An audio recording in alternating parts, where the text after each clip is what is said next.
We humans are capable of some pretty horrific things. Over the years, we've created weapons designed to kill, maim, and generally cause unpleasantness to people around the world. So we thought we'd take a look at some of the ones that are still being used today, and just how easy it'll be to rid the battlefield of some of the most horrific things that humanity has put together.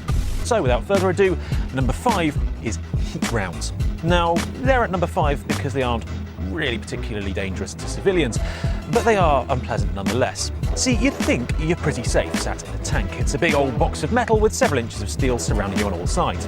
And until the Second World War, you were. But then heat rounds came in and turned tanks from a nice snug steel shell into a fiery metal coffin waiting to happen.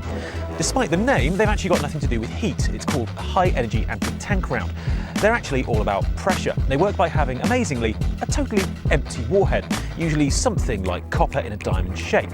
Behind that is a small explosive, and when the shell hits a tank, the explosive charge is set off before it hits, creating a massive pressure wave which is forced through the armour as a stream of particles travelling at 25 times the speed of sound.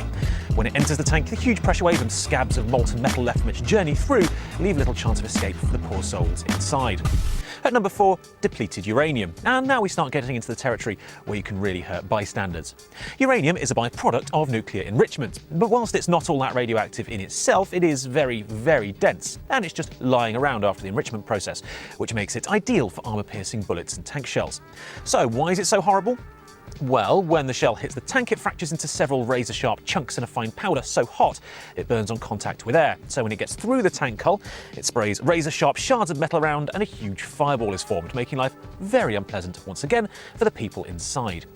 And once it's done that, all the powder flies into the atmosphere and settles on the ground, where it eventually gets ingested by the local population or other soldiers. The health risks are disputed by some studies, especially claims that it causes cancer, but when ingested it can have horrible effects. Hospitals in parts of the Balkans and Iraq have reported massive increases in child leukemia and birth defects. In fact, in Fallujah, the infant mortality rate due to those two factors alone is 13.6%. Although depleted uranium shells are still in wide-scale use, the UN has recommended that they could potentially fall under the title of chemical weapons, which would make their use illegal. Down hole!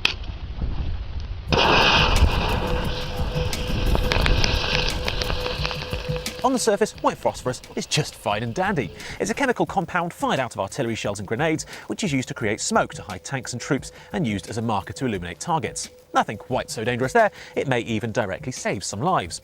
Oh, except for when it actually hits something, because then it becomes a bubbling, roiling substance that sticks to everything and can melt flesh right down to the bone. And once it's done that, the chemical gets into the bloodstream and can cause multiple, massive organ failures. If it hits a tank or is thrown into a bunker, the rapidly burning chemical uses all the oxygen in the vicinity and spreads noxious fumes around, suffocating anyone inside. It's also really difficult to put out. Its use as a weapon is partially banned. You're not allowed to fire it in the hopes of using its chemical properties to kill people, although in a rather sick twist, you can use its heat-based melty properties to kill. Far more humane, obviously. America's admitted to using the stuff in Afghanistan and Iraq. Israel's used it against Lebanon in 2006 and Gaza in 2008. And its legal status, well, as long as it's only used against soldiers in open ground, it's more or less, unfortunately, fine. At number 2, cluster bombs. Because what's worse than a bomb? Several thousand tiny ones. That's what.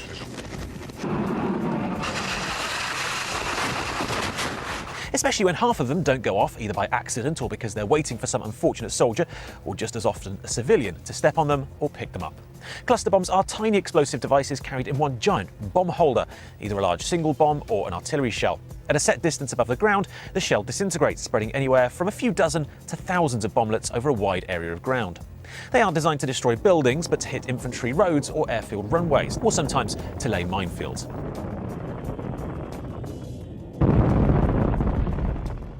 Basically, they're designed to take out soft targets in a way that will keep them from being repaired.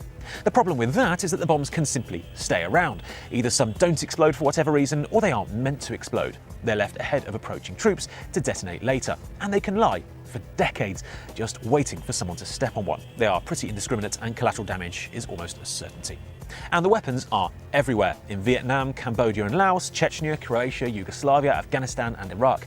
After the admitted use of 1,500 cluster weapons on Baghdad, including in residential areas in 2003, General Richard Myers, chairman of the Joint Chiefs of Staff, declared that only one civilian casualty had been recorded. This is what a cluster bomb looks like. Unsurprisingly, there are records suggesting far more were killed than injured, and tens of thousands of bomblets remain unexploded. A 2008 convention banning cluster munitions was signed by 83 countries. The US and Russia were not among them. And finally, our number one in the list of destruction, MIRVs. Nuclear missiles are the most terrifying things we've ever built, more scary even than believers. So what would happen if you crossed a nuclear missile with a cluster bomb? Well, you'd end up with a MIRV, or a multiple independently targetable re-entry vehicle. The premise is simple and totally bastardic. It takes off, flies to the edge of space, and then splits open, dropping several remotely guided bombs back to the ground. These smaller bombs are, combined with radar-confusing flares, harder to shoot down, and because you're not putting all your nuclear eggs in one basket, far more destructive when they hit. Think they'd have been scrapped by now? Nah. The US Minuteman missile carries 3 nuclear bombs, and the Trident system used by the US and UK carries 12 per missile. That's one missile with the potential to single-handedly wipe out London, Berlin, Madrid, Rome, Paris, Bucharest, Vienna, Budapest, Hamburg, Warsaw, Barcelona, and Munich.